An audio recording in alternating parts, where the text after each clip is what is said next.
여보 주인 하는 소리에 전당국 주인 삼떡이는 젓가락을 놓고 이편 방으로 나왔습니다. 거기는 험상스럽게 생긴 노동자 한 명이 무슨 커다란 보퉁이를 하나 끼고 서 있었습니다. 이건 맞고 1원만 주. 그게 뭐요? 내 양복이요. 아직 멀쩡한 새 양복이요. 삼떡이는 볼을 받아서 풀어보았습니다. 양복? 사실 양복이라고 밖에는 명명할 수 없는 물건이었습니다. 걸레라 하기에는 너무 무거웠습니다. 옷감이라기에는 벌써 가공을 한 물건이었습니다. 그것은 낡은 스카치 양복인데 본신은 검은빛이었던 것 같으나 벌써 흰빛에 가깝게 되었으면 전체가 속실이 보이며 팔굽과 무릎은 커다란 구멍이 뚫린 걸레에 가까운 양복이었습니다. 그리고 아무리 높이 보아도 20천짜리 이상은 못 될 것이었습니다. 그러나 의리상 삼떡이는 그것을 뒤적여서 안을 보았습니다. 안은 벌써 다 찢어져 없어졌으며 주머니만 3개가 늘어져 있었습니다. 이것을 어이없이 잠깐 들여다본 삼떡이는 그 양복을 다시 싸면서 머리를 흔들었습니다. 저 다른 집으로 가지고 가보시지요. 뭐요? 다른. 말을 시작하다가 삼떡이는 중도에 끊어버렸습니다. 그 손님의 험상궂은 눈이 갑자기 더 빛나기 시작한 때문이었습니다. 손님은 툇마루에 쿵 소리를 내며 걸터 앉았습니다. 여보, 그래, 이 집은 전당국이 아니란 말이오? 네, 저 전당국은 전당국 이외다만. 그럼 내 양복이 1원짜리가 못 된단 말이오? 못 될 리가 있습니까? 그럼 왜 말이 많아? 아, 그래. 가만 계세요. 누가 안 드리겠답니까? 혹은 다른 집에 가면 더 낼 집이 있을까 하고 그랬지요. 드리다 뿐이겠습니까? 기다리십시오. 곧 내다 드릴게. 삼떡이는 그 자리를 피하여 이편으로 와서 손철괴를 열어보았습니다. 그 속에는 단 23전. 네, 곧 드리지요. 그는 손님에게 다시 한번 허리를 굽혀보고 안방으로 들어왔습니다. 여보, 마누라. 돈 80전만 없소? 돈이 웬 돈? 무엇에 쓸려우? 누가 양복을 잡히러 왔는데 20전밖에 없구려. 있으면 좀 주. 없대도 그런다. 한데 대체 1원짜리는 되우? 되게 말이지. 정말이오? 당신이 1원짜리라고 잡은 건 30전짜리가 되는 걸 못 봤구려. 잔말 말고 그럼 나가보구려. 그리고 1원짜리가 못 되겠거든 손님을 보내구려. 내 나가보지. 웬걸 1원짜리가 되리. 아내는 혼잣말같이 이렇게 보태어가면서 가게방으로 나갔습니다. 그러나 3초가 지나지 못하여 아내도 뛰어들어왔습니다. 여보, 얼른 1원 줘서 보냅시다. 1원짜리가 되겠습니까? 되겠기에 말이지. 또 안 되면 할 수 있소? 당신이 이미 작정한 이상해야. 하면서 아내는 치맛자락을 들고 주머니를 뒤적이다가 60전밖에 없구려. 80전에는 안 될까? 하면서 남편의 얼굴을 쳐다보았습니다. 글쎄, 내가 1원으로 작정하고 이제 뭐라고 다시 깎겠소. 당신 나가보구려. 망측해. 주인이 작정한 걸 여편네가 또 뭐라고 깎는단 말이오? 그러나 20전이 있어야지. 철수에게 없을까? 글쎄. 이리하여 그들의 아들 철수에게 교과서 사라고 주었던 돈까지 도로 얼러서 거두어 10분이 남아 지나서야 동전. 각전 합하여 1원이란 돈을 쥐고 절럭절럭하면서 손을 부비며 가게로 나왔습니다. 참, 너무 오래 기다리셔서. 돈을 은행에 찾으러 보내느라고. 한대 주소는 어디세요? 표지는 이럽소. 당신 마음대로 오늘로라도 남겨서 파루. 하고 손님은 돈을 받아 쥔 뒤에 한번 기지개를 하고 나가버렸습니다. 그 뒷모양을 바라보면서 삼떡이는 기운 없이 한숨을 쉬었습니다. 오늘도 또 이런 손해 났다. 삼떡이가 여기서 전당국을 시작한 것은 벌써 5년 전이었습니다. 시골 농가의 둘째 아들로 태어난 그는 집 한 채 미천과 그 밖의 장사. 미천으로 1,000원이라는 돈을 가지고 서울로 올라와서 이리저리 자기가 이제 해나갈 영업을 구하다가 마침내 이 세민촌에 전당국을 시작하기로 한 것이었습니다. 그의 머리가 생각되는 것 생각하고 몇 번을 주판을 놓아본 결과 그중 안전하고 믿질 근심이 없는 영업이 이 전당국이었습니다. 그것도 많은 밑전이면 모르거니와 단 1,000원으로 전당국을 서울에서 시작하려면 이런 세민촌 자리를 잡지 않을 수가 없었습니다. 5전짜리부터 2원짜리까지 이러한 표준 아래서 그는 영업을 시작하였습니다. 그러나 1년 뒤에 결산해 본 결과 그는 뜻밖에도 200여 원이라는 손해를 보았습니다. 3년 뒤에는 그의 미천 1,000원은 다 없어지고 집조차 어떤 음험한 고리대 금업자의 손에 저당으로 들어갔습니다. 4년째는 제2저당, 지금은 제3저당. 이렇듯 나날이 다달이 미천은 줄어들어가는 반빌의 유질품은 웻더미같이 쌓였습니다. 그리고 또 그 유질품이란 것이 어찌된 셈인지 처분할 때마다 그는 그 원금의 3분의 1밖에 거두지를 못하였습니다. 비교적 마음이 순진하리라 생각하였던 세민굴의 사람들은 그의 상상 이상으로 영리하였습니다. 그들은 전당국을 속이기에 온갖 수단을 다 썼습니다. 어떤 때에는 사내가 와서 눈을 부릅뜨고 전당을 잡혀갔습니다. 어떤 때에는 여편네를 보내어 눈물을 흘려가면서 애원하였습니다. 사내의 호통에는 삼떡이는 물건을 검사해 볼 여유도 없이 질겁하여 달라는 대로 주었습니다. 여편네의 눈물에는 그는 때때로 달라는 이상의 돈까지 주어 보냈습니다. 사흘 뒤에는 꼭 도로 찾아간다. 혹은 이것은 우리 집안에 대대로 물려내려오는 물건이다. 이런 말을 모두 그대로 믿은 바는 아니었지만 그리고 한 가지의 일을 겪을 때마다 이 뒤에는 마음을 굳게 먹으리라고 단단히 결심을 하지만 급기야 그런 일을 만나기만 하면 그는 또다시 약한 사람이 되고 하였습니다. 이리하여 5개년 동안을 그 부근의 세민들에게 착취를 당한 그는 지금 쓰고 있는 이 집조차 얼마 후에는 공매를 당하게 된 가련한 경우에 빠지게 되었습니다. 그 1원짜리 양복을 잡은 이튿날 삼떡이는 유질된 몇 가지의 물건을 커다란 보자기에 싸서 지고 늘 거래하는 고물상을 찾아갔습니다. 이것도 좀 사주. 그는 가게에 짐을 벗어놓고 땀을 씻었습니다. 고물상은 솜씨 익은 태도로 볼을 풀어 헤치고 물건을 하나씩 보기 시작하였습니다. 아이고, 이게 뭐요? 고무신 합비, 깨진 바가지, 학생 외투. 가만 이 학생 외투는 그다지 낡지 않았군. 구두, 모자, 이불. 김주사 가지고 오는 물건은 하나도 변변한 게 없어. 좌우간 잘 값을 해서 주구려. 잘해야 그렇지. 대체 원금이 얼마나 든 게요? 원금이라? 삼떡이는 주머니를 뒤적여서 종이 조각을 하나 꺼냈습니다. 원금이 27원 80전이 든 겐데. 내일 또 만납시다. 김주사도 농담을 할 줄 알거든. 대체 얼마나 줄 테요? 고물상은 주판을 끌어당겼습니다. 그 학생 외투는 이것 하면서 2원이라고 주판을 놓았습니다. 그리고 한 가지 물건을 옮겨 놓을 때마다 20전 혹은 40전씩 가하여 나가서 마지막에 10원 23전이라 하는 숫자가 나타났습니다.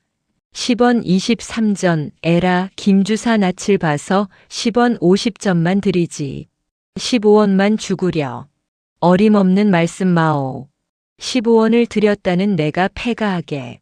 값은 이 이상 더 놓을 수가 없으니깐 마음에 안 맞거든 이 다음에나 다시 만납시다. 그러니 내가 억울하지 않소? 원금만 해도 27전 각수가 든 걸 단 10원이 뭐요. 그거야 김주사가 잘못 잡은 걸 네 탓할 게 있어. 그렇지만 조금만 더 놓구려. 여러 말씀할 것 없이 다른 집에 한 바퀴 돌아보구려. 나보담 동전 한 푼이라도 더 놓는 놈이 있다면 내 모가지를 드리리다. 원, 특별히 놔드려두. 삼떡이는 기다랗게 한숨을 쉬었습니다. 그리고 얼굴이 벼락에 싱거워지면서 다시 볼을 싸가지고 그 집을 나왔습니다. 그러나 2시간쯤 뒤에 그는 다시 그 집에 들어갔습니다. 그리고 그 집에서 나올 때에는 아까 들어갈 때 지고 있던 짐은 없어졌으며 대신 그의 주머니 속에는 10원 50전이라는 돈이 들어 있었습니다. 어떤 날 삼덕이가 가게에 앉았을 때에 어떤 아이업은 여인이 들어왔습니다. 응, 울지 마라, 울지 마라. 이것 좀 보시고 얼마든 주세요. 여인은 업은 아이를 어르며 무슨 보퉁이를 하나 내놓았습니다. 그 속에는 낡은 핫비 하나와 고무신 한 켤레가 있었습니다. 얼마나 쓰시려우? 50전만. 여인은 말을 채 마치지를 못하였습니다. 50전? 5전 말씀이지요? 2냥 반. 아냐요. 20단냥 말씀해요. 부끄러운 말씀 이외다만 애 아버지가 공장에서 손을 다치셔서 보름째 일을 못하는데 저흰 요 앞에 삽니다. 그런데 약값 쌀값에 그 사이 모았던 건 다 없이 하고 어쩔 도리가 있습니까? 그래서 날이깨나 사정을 해볼까 하고 왔는데 물건을 보시고 주시는 게 아니라 사람 한 식구 살리는 줄 알고 주세요. 애 아버지가 공장에 다니게만 되면 그날로 찾아갈 테니 한 식구 살리는 줄 아시고. 아직껏 우두커니 여인의 웅변을 듣고 있던 삼떡이는 획 돌아 앉아버렸습니다. 그러나 이걸로야 50전이 되겠소? 그저 사람 살리는 줄 아시고. 삼떡이는 증오에 불붙는 눈을 여인의 얼굴에 부었습니다. 그리고 성가신 듯이 50전짜리 은전을 한 입 꺼내어 던져주었습니다. 여인은 이 은혜는 죽어도 잊지 못하겠다고 뇌면서 나갔습니다. 지금 그 여인의 하소연의 열의 9은 거짓말임을 삼떡이는 뻔히 알고 있었습니다. 그러나 급기야 그런 일을 닥치면 또한 거절할 말을 발견할 만한 재능을 가지고 있지 못한 삼떡이었습니다. 가을이 되었습니다. 어떤 날 문이 기운 세게 열리며 학생 한 사람이 쑥 들어섰습니다. 이건 내 주. 삼떡이는 학생이 내놓는 표지를 받아서 보았습니다. 그것은 벌써 2달 전에 유질되어 고물상의 이원에 팔아버린 그 학생 외투의 표지였습니다. 이건 벌써 유질됐습니다. 유질이란 지금이 입을 철이 아니오? 철은 여하튼 기한이 2달 전인 것은 아시겠지요? 여보, 2달 전이면 아직 더울 때가 아니오? 더울 때 외투 입는 미친놈이 어디 있단 말이오? 지금이 외투 철이길래 찾으러 왔는데 유질이 무슨 당치 않은 소리요? 그럼 왜 기한에 이자라도 안 물었소? 별소리를 다 하네. 난 학생이야. 이놈의 집에선 학생도 몰라보나? 봅시다. 학생은 2번 코웃음을 친 뒤에 나갔습니다. 이튿날 삼떡이는 호출로 말미암아 경찰서 인사상담계에 가게 되었습니다. 자네가 학생 외투를 전당 잡았다가 팔아먹었나? 네. 왜 팔아먹어? 기한이 넘어도 아무 말도 없고 그러기에 그만. 기한하니 그래 자네는 기한을 먹고 사나? 여느 사람과 달라서. 학생은 학비 문제로 늘 곤란을 받는 사람들이니깐 외투 절기까지나 기다려보고 팔게지. 기한이 지났다고 그 이튿날로 팔아버리는 건 너무 대금업자 곤조근성가 아니냐 말이야. 지당하신 말씀이올시다. 지당만 하면 될 줄 아나?